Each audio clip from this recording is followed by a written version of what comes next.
스킬트리부터 먼저 설명드린 후에 사냥 루트 알려드리도록 할게요. 먼저 스킬트리 보고 가실게요. 망자에서부터 한번 볼게요. 망자에서는 해골 전사, 두 번째 방어병에서 두 번째 거 받는 피해 감소하는 거 요걸로 해주시고, 해골 마법 학자는 암흑으로 해서 첫 번째 거 피해 증가하는 거 해주시고, 골렘은 피골렘으로 두 번째 거 피 흡수하는 거 이걸로 해주시면 됩니다. 골렘은 레벨 25에 직업 퀘스트 한 후에 생기니까 그 전까지 골렘 없이 하는 거고요. 일단 기술트리는 요거 쭉 연결되는 거 연결부터 쭉 시킨 다음에 패시브 찍어주시면 돼요. 그냥 쉽게 생각해서 제일 밑에 있는 칼란의 칙령 요거를 가장 우선적으로 찍어주신다고 생각하고 스킬 포인트 찍어 내려오시면 됩니다. 위에서부터 설명드릴게요. 뼈 파편 하나랑 강화된 거 하나 찍어주시고요. 요거는 골렘 나오기 전까지만 쓰고 골렘 이후로부터는 안 쓰니까 별로 중요하지 않습니다. 핵심 기술은 마른병, 강화된 마른병, 초자연적 마른병 하나씩 찍어주시고, 달린 살점 4개 찍어주시고요. 시체 및 섬뜩함으로 오셔서 시체 폭발 하나, 강화된 시체 폭발 하나 요까지만 찍으시고, 데모 박힌 갑옷, 해골 전사 숙련 3개씩 찍어주세요. 아까 말씀드렸듯이 요거 3개 찍기 전에 요게 연결되기 때문에 일단 연결된 거 먼저 쭉 내려가서 칼란의 측량까지 찍은 다음에 요런 것들 추가로 더 올려주시면 됩니다. 아셨죠? 요거 기분 나쁜 수학은 하나만, 그리고 죽음의 동력 3개, 그리고 저주 스킬로 내려오셔서 노화 4개 찍어주시고요. 요거의 가장 핵심 스킬 중에 하나예요. 그 다음에 강화된 노화, 흉측한 노화 옆에 거 다 찍어주시면 됩니다. 피해 증폭 3개, 죽음의 은총 3개, 죽음의 접근 3개, 해골 마법학자 숙련 3개, 그 다음 시체 및 섬뜩함으로 오셔서 시체 촉수 하나, 강화된 거, 그 다음에 역병 걸린 시체 촉수, 패시브는 궤적 껍질 3개, 그다음 궁극기로 넘어오셔서요. 궁극기는 찍을 거 없고 패시브만 찍습니다. 골렘 숙련 3개, 정수 속박은 하나만, 그 다음에 죽음의 변호 3개, 고무적인 지도자 3개, 지옥의 살인관 3개, 그리고 아까 말씀드렸듯이 마지막 칼란의 칙량 하나 이렇게 찍어주시고요. 전체적으로 쭉 다시 표를 이렇게 해놓을게요. 이렇게 위에 페이지 이렇게 찍으시고,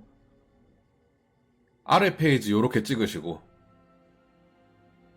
마지막으로 칼란의 칙력 이렇게까지 찍어주시면 됩니다. 정복자 보드는 솔직히 그냥 찍고 싶은 거 대충 찍으시면 됩니다. 저는 이교 우두머리 요 전설 로드에서 이렇게 타고 가고 있고요. 어차피 제가 봤을 때 레벨 60이나 65 정도 되면은 아예 다른 특성으로 갈아탈 거예요. 이 특성으로 하면은 방어력이 좀 약해가지고 고행부터는 조금 빡시더라고요. 그러니까 빠르게 고행으로 올라오는 그 루트이기 때문에 한 55, 60 정도까지 써주신다고 보면 됩니다. 그리고 제가 아까 말씀드렸듯이 기본 기술 뼈파편은 초반에 사용하다가 골렘을 뽑기 시작하면 여기 창이 모자라요. 그때부터는 안 써도 됩니다. 뼈파편 빼주시고 이렇게 해주세요. 해골 되살리기, 골렘, 노화, 시체 촉수, 시체 폭발, 마른병 이렇게 해서 씁니다. 이 위치는 쓰기 편한 대로 이렇게 해주시면 되고요. 저는 이게 편해서 이렇게 했어요. 아이템 같은 경우에는 솔직히 말해서 그냥 나오는 대로 입었습니다. 고행 올 때까지는 그냥 아이템 위력 높은 거 그냥 차세요. 위력 높은 거 차다가 전설 나오면 전설 차고 그냥 그렇게 하시면 됩니다. 밑에 옵션 이런 거 하나도 신경 안 쓰고 그냥 했어요. 저는. 그래도 전혀 고행까지 오는데 무리가 없었습니다. 기왕이면 좀 세팅해주고 싶다 싶으면은 하수인 업글시키는 위주의 그런 스타일들 있잖아요. 여기 보시면 뭐 하수인 숫자 늘린다 요런 거 위주로 그냥 세팅해 주시면 될 것 같아요. 근데 딱히 저는 신경 안 쓰고 그냥 막 올렸어요. 보석도 안 받고 그냥 막 한 거예요. 선조까지 오면 이제 선조 아이템 찰 때부터 그런 거 좀 신경 써주면 됩니다. 이 조폭 네크 자체가 너무나도 강력하기 때문에 고행 올 때까지는 그냥 막 키워도 돼요. 조폭 네크가 제일 좋다 해서 저도 강령으로 시작했습니다. 레벨 50 찍고 고행까지 오는데 딱 4시간 걸렸어요. 고행 와서 이것저것 좀 하다가 3렙 더 찍고 해서 5시간으로 되어 있는데, 고행까지 올라오는데 널널하게 4시간 걸렸습니다. 만약 빡게임 한다고 생각하면 3시간도 충분할 것 같았어요. 제가 디아를 진짜 오랜만에 해서 그런지 엄청나게 많이 바뀌었고 레벨업도 간단해졌습니다. 사실 스킬트리 외엔 공략이라고 말하기도 우스워요. 피오바사드에서 처음 시작해서 바로 위에 피라한테 말 걸면 시즌 퀘스트가 시작되고 지옥 물결에 맞서라고 합니다. 그럼 지독해서 지옥 물결로 가주세요. 요샌 지옥 물결이 그냥 55분에서 정가까지 5분 빼고는 항상 열려있더라고요. 자, 그냥 시작부터 고행 갈 때까지 지옥 물결만 도시면 끝입니다. 너무 쉽죠? 55분에 지옥 물결 끝나면 5분간 휴식 타임을 가져주시고요. 다시 지옥 물결 하고요. 그리고 하다 보면 시즌 퀘스트 보상이나 시즌 퀘 하러 오라고 뜹니다. 간단한 거라서 그것들만 처리해 주시면 되고요. 25렙에 직업 퀘스트 해주시고 하면 됩니다. 강철 늑대단 명예 획득 올리는 건 그냥 지옥 물결 상자 많이 까면 올라요. 경험치 진짜 쭉쭉 오르고 요즘에 몹도 엄청나게 많이 나옵니다. 많이 좋아졌더라고요. 상점이나 이런 것들도 엄청 편리해졌고, 이젠 대장간에서 분해하면 추출도 자동으로 되고, 약초 캐면 그냥 약초 꾸러미를 한 번에 나와서 모으기도 편하고 많이 좋아졌습니다. 그냥 사냥에만 집중할 수 있도록 되어 있더라고요. 일단 조폭네크가 워낙 강력 강력하기 때문에 기준으로 말씀드리자면 저는 38렙에 빛의 대성당 클리어하고 악몽으로 넘어갔습니다. 35쯤에 넘어가도 충분할 것 같았어요. 악몽 넘어오자마자 또 지옥 물결 도시면 되는데 신성템으로 도배하기 전까진 아주 살짝 몹이 세다고 느낄 수는 있습니다. 하지만 금세 신성템으로 갈아입을 수 있기 때문에 그냥 녹일 수 있어요. 옵션 필요 없이 그냥 무조건 아이템 위력 높은 전설 입어주시면 됩니다. 그리고 레벨 50에 몰락한 사원 클리어하고 고행으로 넘어왔습니다. 조폭넥은 45렙에도 깰 수 있다고 하던데 어차피 선조템은 55렙부터 입을 수 있기에 저는 50에 넘어왔어요. 일단 50렙에 왔을 땐 보스 빼고는 kop하면서 깰 수 있을 정도로 쉬웠고 마지막 보스인 엘리아스는 거의 원컵 나는 수준이라 잡다가 한 3번인가 죽었습니다. 하지만 공격만 잘 알고 피한다면 금세 녹일 수 있는 수준이니까 어렵진 않았습니다. 그렇게 해서 고행으로 넘어왔어요. 고행 오니까 확실히 방어력이 딸려서 끔살이 좀 잘 나긴 하네요. 55렙까지만 어떻게든 꾸역꾸역 키워서 선조템만 입으면 또 편하게 사냥 가능할 것 같습니다. 그리고 55나 60 정도 되면 스킬트리도 또 다시 좀 방어적으로 바꿔야 될 것 같아요. 제가 그때쯤 돼서 스킬트리랑 아이템 세팅이랑 요런 거 싹 다 갈고 나서 다시 또 그에 대해서 영상을 올리도록 하겠습니다. 이렇게 해서 조폭넥 초반에 빠르게 육성하는 방법을 알아봤습니다. 사실 워낙 요즘 쉬워져서 꼭 이렇게 할 필요도 없을 것 같긴 한데요. 그래도 어떻게 시작해야 될지 갈피를 못 잡으시는 분들에게 조금이라도 도움이 되셨으면 좋겠습니다. 시즌4에서 많은 점이 바뀌어서 게임이 한결 편해지고 재밌어진 것 같아서 개인적으로 시즌4 할만해서 추천드려도 될 것 같고요. 하지만 할만하다는 뜻은 디아4를 예전에 구매해둔 사람 기준 다시 복귀할 만하다는 소리고요. 10만원 가까이 하는 디아를 구매해서 할 정도까지 그 정도로 추천은 아니라고 생각합니다. 혹시나 아직 디아를 구매 안 하신 분들은 진짜 본인 취향이 아닌 이상이야 추천까지는 아닙니다. 그냥 딱 할만한 정도의 수준? 요 정도 게임이라고 생각해요. 그럼 다들 재밌는 시즌4 보내시길 바라겠습니다.